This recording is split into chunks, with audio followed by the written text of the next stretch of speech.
tal, alumnas y alumnos de tercero de secundaria? Me da mucho gusto estar nuevamente con ustedes. Somos Josian García y Alberto Ábrego y les damos la más cordial bienvenida a la sesión de lengua materna de la estrategia Aprende en Casa. Antes de iniciar, permítanme recordarles algo. La salud es lo primero, por lo que les recomiendo que sigamos cuidándonos, atendiendo a las indicaciones de higiene y de mantener la sana distancia. Tampoco pasemos por alto procurar una alimentación saludable, mantenernos hidratados y hacer ejercicio. Si te cuidas tú, nos cuidas a todos. En esta sesión hablaremos sobre el autor que propone. Con esto me refiero a comprender el propósito comunicativo, el argumento y la postura del autor al leer artículos de opinión. Es decir, en particular, veremos cómo detectar la postura del autor. ¿Están listos? ¿Listas y listos? Muy bien, iniciemos. Como mencionamos, esta sesión lleva por título El autor que propone. Y como lo imaginarán, iremos paso a paso comprendiendo el propósito comunicativo, el argumento y la postura del autor al leer artículos de opinión, con el propósito de detectar la postura del autor. Esto naturalmente será el paso previo a un trabajo final que con toda certeza lograrán más adelante. Los materiales que van a necesitar para esta sesión son cuaderno, lápiz y goma para que puedan tomar notas. También es conveniente tener a la mano su libro de texto. Tengan muy presente que todo lo que vean es para consolidar su conocimiento, así que las dudas, inquietudes o dificultades que surjan, seguramente las podrán resolver al momento de consultar sus apuntes y su libro de texto. ¿Se han puesto a pensar que a veces leemos un texto y pasamos por alto la postura que toma el autor o no nos preguntamos por ella? Si la tesis del autor es sobre la educación, por ejemplo, no está simplemente diciendo algo sobre la educación, sino que nos está ofreciendo un modo de pensar acerca de ella y por tanto una forma de ver el mundo. Es en ese momento en el que identificamos la postura. Postura, de acuerdo con el Diccionario de la Lengua Española en su sexta acepción, se define como la actitud o manera de pensar, obrar o conducirse respecto de algo. Acompáñenos a dar lectura a un fragmento del texto titulado Todas las opiniones son respetables, pero esto no significa que todas las opiniones sean correctas, de la autoría de Cristian David Molina Cruz.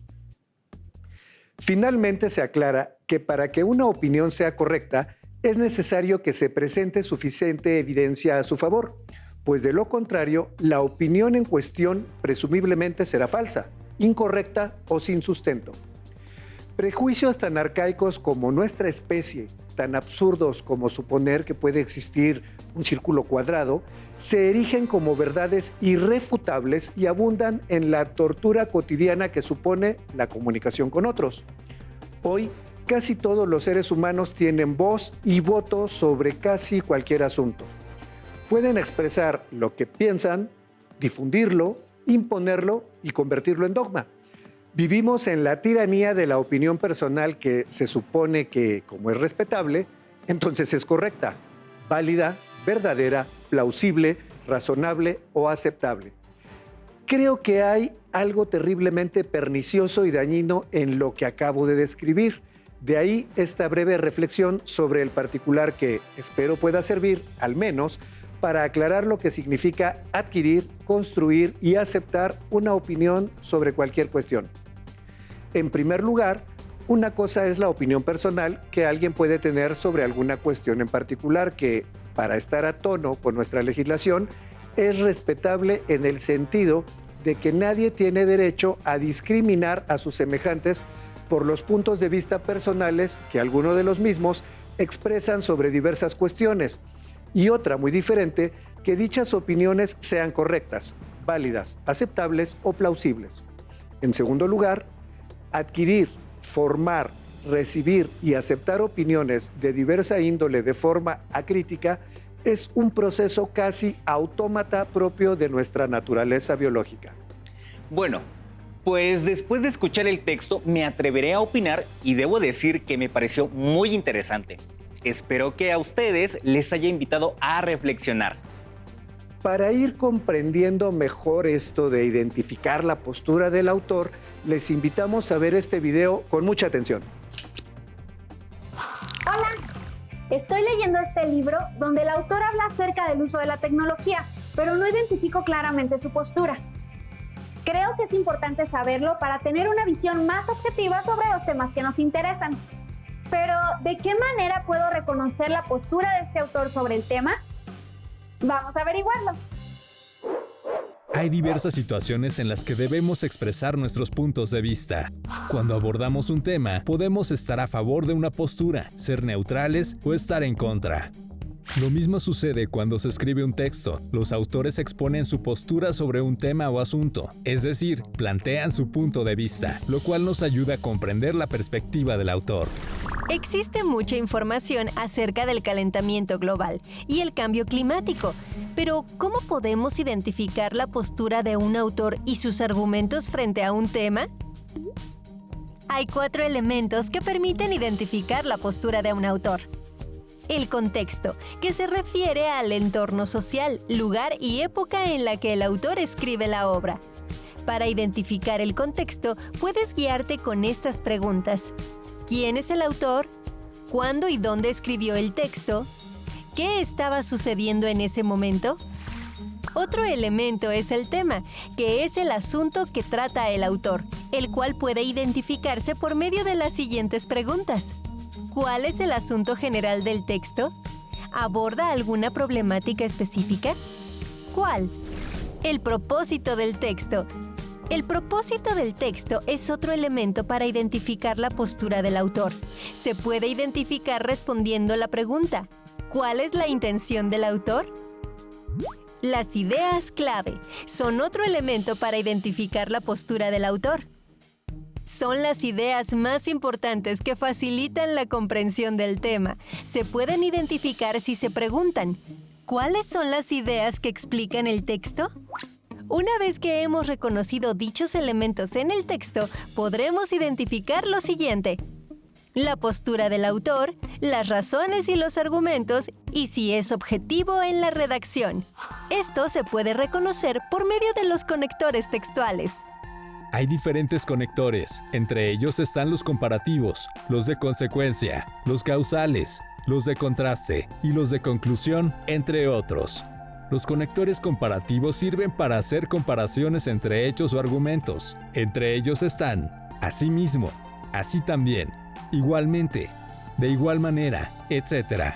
Los conectores de contraste se usan para introducir ideas que contrastan o refutan afirmaciones hechas con anterioridad. Algunos ejemplos son: pero, sin embargo, no obstante, aunque, en cambio, por el contrario, etc. También hay conectores causales, los cuales se usan para explicar el porqué de lo que se afirma. Por ejemplo, ¿por qué? Debido a causa de. También están los conectores de consecuencia, utilizados para mencionar la consecuencia derivada de la causa. Por ejemplo, por lo tanto, en consecuencia, así pues, por consiguiente. Por último están los conectores para concluir o resumir un texto argumentativo. Ahora vamos a identificar las posturas de 2 autores. Primero, elijan 2 textos de autores diferentes sobre el tema del calentamiento global. Investiguen en qué contexto los escribieron y cuál fue el propósito de sus autores. Subrayen las ideas clave. Identifiquen los conectores en el texto y lean esa oración o párrafo para ver si es un argumento y de qué tipo. Después respondan: ¿cuál es la postura de cada autor acerca del calentamiento global? Bien, ¿qué les pareció? Justamente después de haber visto el video, nosotros nos formamos una opinión que, de ser necesario, debemos saber expresar. Y en el caso de que alguien nos lea, debe identificar nuestra postura para que decida si coincide con ella totalmente, parcialmente o está en contra. En el caso particular de los artículos de opinión, cuando su profesor pregunta ¿cuál es la postura del autor?, se está refiriendo principalmente a 2 cosas. 1. Perspectiva. Los temas de los artículos en general son siempre los mismos. Por ejemplo, la educación, la guerra, el amor, etc. Lo que realmente cambia es la forma como se habla de ellos y la perspectiva desde la que se trata. 2. Discursos ideológicos. Aunque parezca un término especializado, no es muy difícil identificar los discursos ideológicos afines y no afines al del autor. Un discurso ideológico se refiere a la forma en la que el autor concibe el mundo en general o específicamente según el tema que trate el artículo. Nosotros podemos aprovechar los conocimientos previos, pero también podemos simplemente leer con atención y fijarnos en el tipo de afirmaciones que hace el autor, qué tipo de lenguaje utiliza, a qué referentes acude o a qué referentes desacredita y desde allí llegar a una conclusión. A veces los autores dicen su postura ideológica abiertamente y otras veces nosotros como lectores debemos encontrarla. A propósito de ello, veremos algunas estrategias para identificar la postura del autor y a la par revisaremos fragmentos de diversos artículos de opinión para entender cómo funciona la estrategia. Primero, debemos leer con mucho cuidado y pensar en los conceptos que usa el autor y cómo los adjetiva. Preguntarse ¿por qué escogió esta palabra y no otra? Revisemos el fragmento de un artículo que podremos identificar que está escrito con la intención de tranquilizar y apoyar emocionalmente a las familias cuando el año pasado se llegaba a una celebración que pensábamos podríamos llevar a cabo, pero que lamentablemente no fue así. La celebración del Día del Padre en tiempos de confinamiento invita a repensar su figura en la familia, porque su presencia es más notoria de lo habitual. Si tenemos, no obstante, a nuestro papá fallecido, su figura in memoriam, desde nuestra condición de hijos, es evocada con naturalidad, cariño y nostalgia por un afán de búsqueda de protección ante el peligro. Cuando somos papás de hijos pequeños, la historia es otra. Los niños están felices de poder contar con él las 24 horas al día. En tiempos de cuarentena, los papás nos convertimos en fuente de sosiego, de paz, de alegría. Somos ejemplos de trabajo, de muestras de cariño y respeto a la esposa, del cuidado de la casa, de la logística y de los servicios. Ellos lo ven todo. Somos su primera pantalla a través de la cual conocen al mundo. Aquí claramente la postura del autor era influir el quedarnos en casa y continuar disfrutando de la convivencia familiar. Segundo, también es útil identificar los referentes que utiliza a lo largo del texto. Pensar, ¿por qué cita este autor? ¿Por qué está de acuerdo con este otro? ¿Por qué niega de este escrito? Una opinión común y arraigada sobre las ciencias sociales consiste en afirmar que no son realmente científicas. Una importante mayoría acusa a los científicos sociales de ser blandos y de traficar con teorías tan carentes de precisión y poder predictivo que no merecen ser llamados científicos, mencionó Horgan en 2013. Entre los principales argumentos que esbozan los críticos se encuentran afirmar que las ciencias sociales, inciso A, no emplean estadística ni cuantifican. Inciso B, no construyen teorías. Inciso C, no predicen fenómenos. Inciso D, no postulan leyes. Y inciso E, son subjetivas. ¿Qué tan acertado es todo esto? Aquí podemos darnos cuenta de que el autor muestra una postura favorable a considerar con el grado de científicas a las ciencias sociales y se apoya en un estudio. Tercero, identificar si el autor se acopla a una tradición específica o si critica una tradición específica. Aquí puede servir que nosotros, en primera instancia, entendamos a qué disciplina pertenece el escrito: ciencias sociales, humanidades, negocios, etc. Regresaremos al artículo anterior y en este fragmento de la conclusión, de nuevo observaremos citas y también nos queda claro que el autor se acopla a una tradición específica. Si bien la aseveración de que el objeto de las ciencias sociales es radicalmente distinto del de las naturales, se esgrime a veces para justificar el menor desarrollo de las ciencias sociales frente a las ciencias consagradas. Reynoso, 1995-60. Valga admitir que ambos objetos tampoco son iguales, empezando porque muchos aspectos de las ciencias naturales tampoco se basan en experimentación rigurosa. Press, 2015. Pasemos ahora al siguiente punto. Cuarto, intentar comprender cómo está viendo el mundo el autor, cómo concibe los escenarios de los que habla, pensar desde qué lugar habla, cómo habla del mundo, qué palabras asigna a los espacios de los que habla. Observemos un artículo de opinión escrito en Pakistán y donde puede parecer escenarios muy lejanos para nosotros, pero justo el fragmento menciona reacciones en otras latitudes del mundo. Del otro lado de la frontera, en India, el artista Sudarshan Patnaik hizo una escultura de arena en honor a Malala. El siguiente mensaje fue grabado en ella.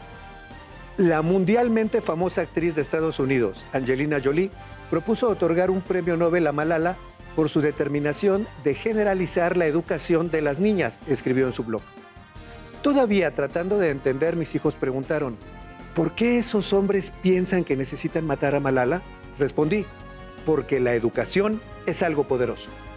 Aunque es muy probable que conozcamos la historia de Malala, el drama que se vive en aquella zona donde una menor de edad enfrenta agresiones mientras defiende su derecho a la educación nos resulta lejano a tal grado.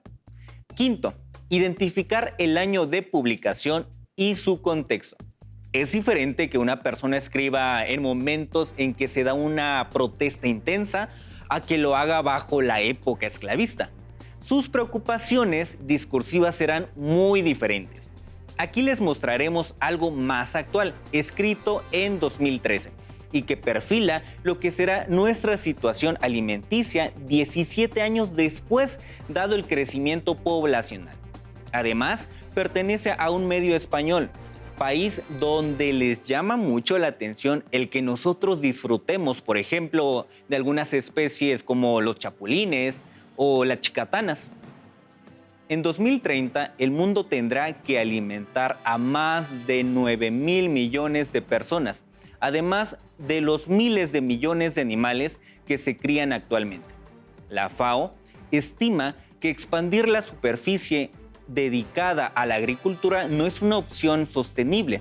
Los océanos están sobreexplotados y el cambio climático y la escasez de agua podrían complicar la producción de alimentos.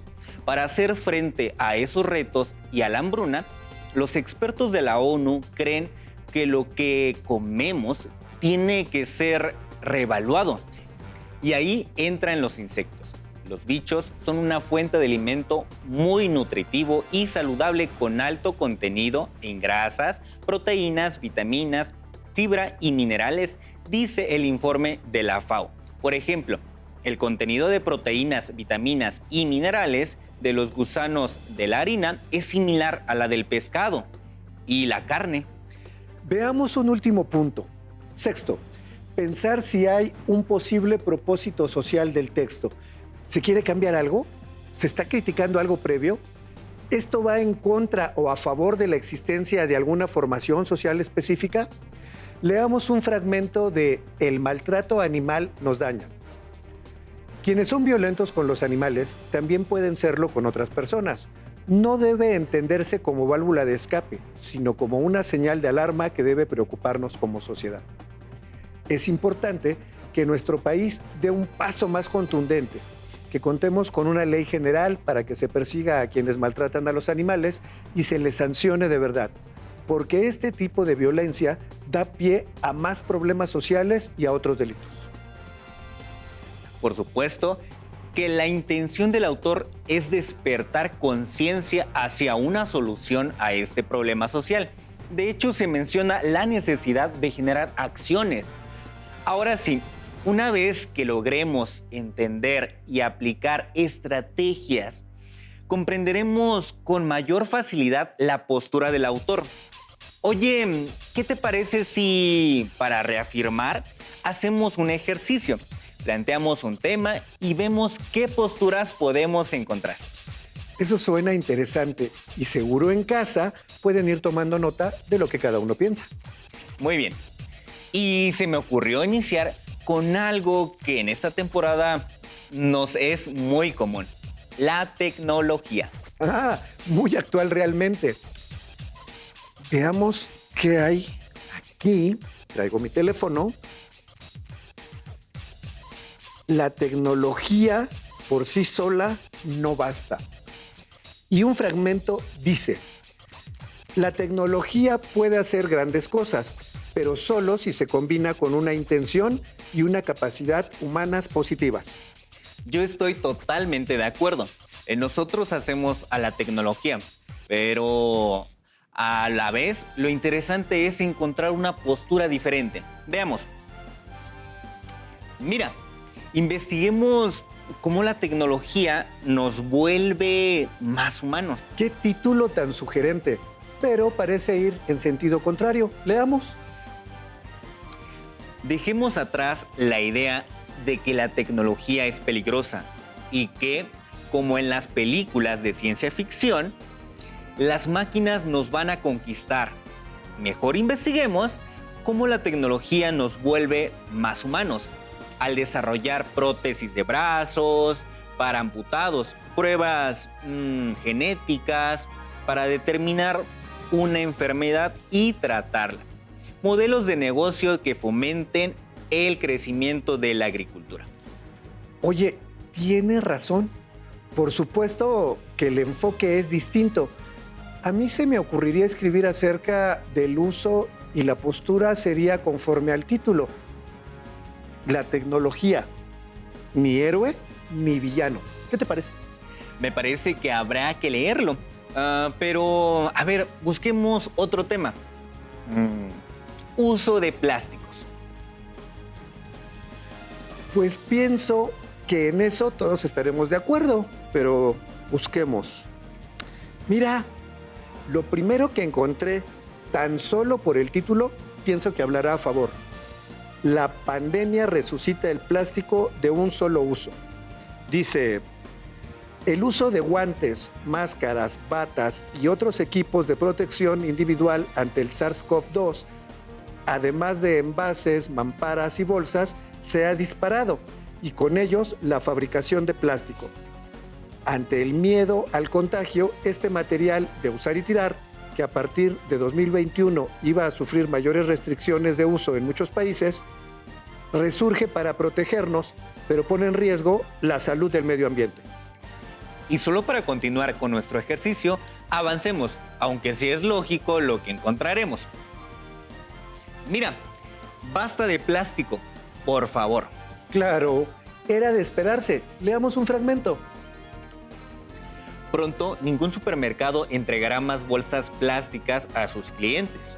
Los envases para los cafés para llevar serán abolidos en la medida de lo posible.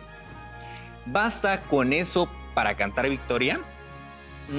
Sería prematuro reaccionar así, pues más allá de los pasos adelante que de la legislación, el cambio real comienza por la mentalidad de las personas. Deberíamos partir por renunciar a todo lo superfluo, algo que sin duda nos beneficiaría a todos.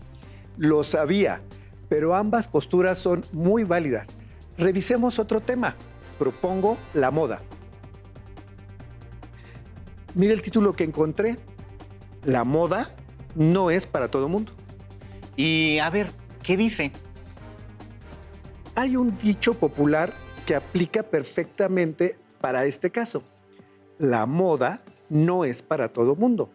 Y lo digo porque cuando llegan las modas, hay unas personas que corren presurosas tras ellas, sin pensar si les quedan bien, si se trata de algo que va con su estilo de vida o su personalidad, y por supuesto, terminan siendo objeto de burlas o críticas por parte de quienes los rodean. Es un tema muy gustado por los jóvenes, adultos, mujeres, hombres, pero veamos si hay otra postura, pues lo que encontraste es una crítica. Moda rápida, la industria que desviste al planeta. Oye, qué título tan intrigante. En diferentes lugares y momentos de la historia se promulgaron leyes que dictaban los tipos, colores y materiales de las prendas que se podían usar. El objetivo, de acuerdo con la historiadora inglesa Eileen Ribeiro, era que nadie se vistiera por encima de su clase social. Aunque hoy en día sigue habiendo códigos de vestimenta, lo que escogemos para ponernos ahora depende más bien de las tendencias, de la moda y de nuestro presupuesto. Claro, ya había escuchado al respecto. El autor se refiere a que ahora buscamos la moda a bajo costo, sacrificando calidad. Como hemos visto, los artículos de opinión nos muestran posturas y debemos saber leerlas e interpretarlas. Muy bien, como pudimos darnos cuenta, a lo largo de la sesión, detectar la postura del autor le irá dando sentido a lo que será nuestro trabajo final. Entender cómo hacerlo nos ayudará a expresarlo correctamente, llegado el momento. Ahora permítanme mencionar el reto. Seleccionen un tema que les interese. Busquen artículos de opinión al respecto del tema en diversos medios. La idea es que haya posturas diversas. Analícenlos e identifiquen los recursos que utilizan los autores para fijar su postura. No olviden que muy pronto realizaremos nuestro propio artículo. Recuerden que la idea de estos textos es dar a conocer lo que pensamos sobre determinado tema. Así que aprendamos a hacerlo lo mejor posible para persuadir a nuestros lectores. ¡Listo!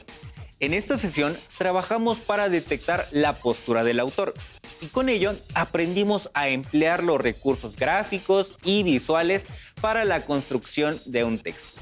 Les sugiero que para reafirmar lo que vimos en esta sesión, localicen en sus libros de texto el aprendizaje esperado.